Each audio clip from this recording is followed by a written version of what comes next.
ظہر کی نماز پڑھائی، اس کے بعد دوبارہ ممبر پر تشریف لائے اور پھر فرمایا کہ میں نے کسی کا حق مارا ہو، میں نے کسی کا حق دینا ہو بولو۔ تو پھر ایک صحابی کھڑے ہوئے کہنے لگے یا رسول اللہ آپ نے میرے 3 روپے دینے، 3 درہم۔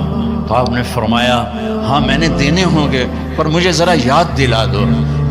تو وہ کہنے لگے آپ کے پاس ایک فقیر آیا تھا تو اس نے آپ سے مانگا، آپ کے پاس تھا نہیں تو آپ نے مجھے فرمایا تو دے دے تو میں بعد میں ادا کر دوں گا۔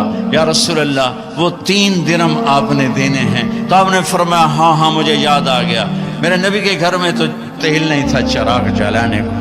جس رات کی صبح آپ دنیا سے گئے ہیں اس رات میرے نبی کے گھر میں تیل نہیں تھا، ایک چھٹانگ حضرت ام عائشہ پڑوسن سے تیل ادھار مانگ کر لائیں اور اس سے چراغ جلایا۔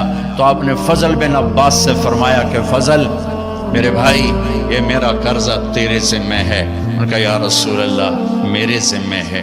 پھر آپ تشریف لے گئے، نمازوں کے لیے آتے رہے، جمعرات عشاء کی نماز کے لیے یہاں تک آئے، سرانے سے غش کھا کے سرانے پر گر گئے۔ پھر اٹھ کے پوچھا عشاء ہو گئی؟ کہا جی انتظار ہو رہا ہے۔ پھر آپ اڑنے لگے، پھر چکر آیا، پھر سرانے پر سر رکھ دیا، پھر تھوڑی دیر کے بعد افاقہ ہوا، کیا نماز ہو گئی؟ کہ یا رسول اللہ انتظار ہے۔ پھر آپ اٹھے، پھر پوچھا نماز ہو گئی؟ کہ یا رسول اللہ انتظار ہو رہا ہے۔ تو آپ نے فرمایا مرو ابا بکر فلیصلی، ابو بکر سے کہو نا میری جگہ نماز پڑھائے۔ ابو بکر پیچھے کھڑے تھے، عمر پہلی صف میں تھے، صحابہ نے عمر کو آگے کر دیا کہ نماز ہی پڑھانی ہے۔ جب انہوں نے اللہ اکبر کہا اور اللہ کے نبی نے سنا تو آپ نے کمرے کے اندر سے اعلان فرمایا عمر کو پیچھے کرو، ابو بکر کو آگے کرو، میرے رب کا فرمان ہے میرے مصلی پر ابو بکر کے سوا اور کوئی کھڑا نہیں ہو سکتا۔ نماز کو روکا گیا، ابو بکر کو آگے کیا گیا، اور آپ نے عشاء جمعرات کی 5 نمازیں ہفتہ اتوار، جمعہ ہفتہ اتوار 5 نمازیں، یہ پیر کی 16 ہفتے کے دن ظہر کی نماز پر ابو بکر نماز پڑھا رہے ہیں۔ میرے نبی وہاں سے آتے ہیں آہستہ آہستہ چلتے ہوئے آسرے کے ساتھ، ابو بکر کی نظر پڑتی تو ایسے پیچھے ہٹنا شروع ہو جاتے ہیں کہ اب شاید میرے نبی مصلی پر کھڑے ہوں گے، تو ایسے ہوتے ہیں ایسے۔ تو آپ نے ہاتھ کا اشارہ کیا کھڑے رہو کھڑے رہو، تو وہ پھر ایسے آگے ہو جاتے ہیں۔ تو میرے نبی الٹے ہاتھ آ کر ابو بکر کے پاس نیچے بیٹھ کر ظہر کی نماز ادا فرماتے ہیں اور پھر کمرے میں تشریف لے جاتے ہیں۔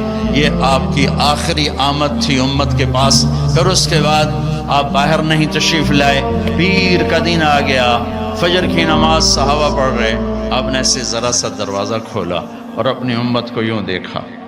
تو حضرت انس فرماتے ہیں عشق و محبت میں ہمیں یاد ہی نہیں کہ ہم نماز پڑھ رہے ہیں، ہم سب نے نماز میں اللہ کے نبی کو دیکھنا شروع کر دیا، ہمیں یاد نہیں رہا۔ تو چونکہ ادھر دروازہ تھا تو سب نے ایسے یوں دیکھنا شروع کر دیا، تو آپ نے دروازہ بند فرما دیا، اندر تشریف لے گئے۔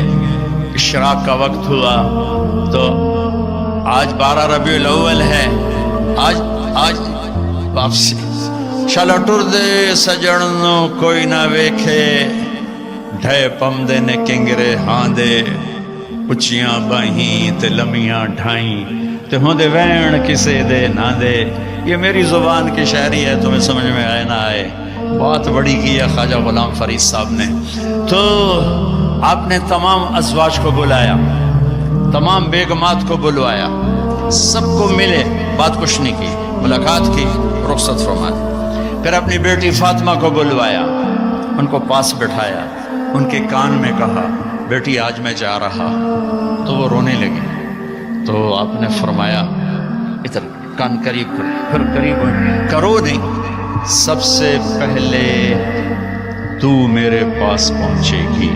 6 ماہ کے بعد بیٹی بھی اپنے باپ کے پاس پہنچ گئی، صرف 24 سال کی عمر، 24 سال کی عمر۔ اس کے بعد علی کو بلایا، داماد، ان کا سر اپنی گود میں رکھا اور ان کے سر پر کمر پہ ایسے ہاتھ پھیر رہے ہیں، ہاتھ پھیر رہے ہیں، ہاتھ پھیر رہے ہیں، دعا دے رہے ہیں، دعا دے رہے ہیں، رخصت فرمایا۔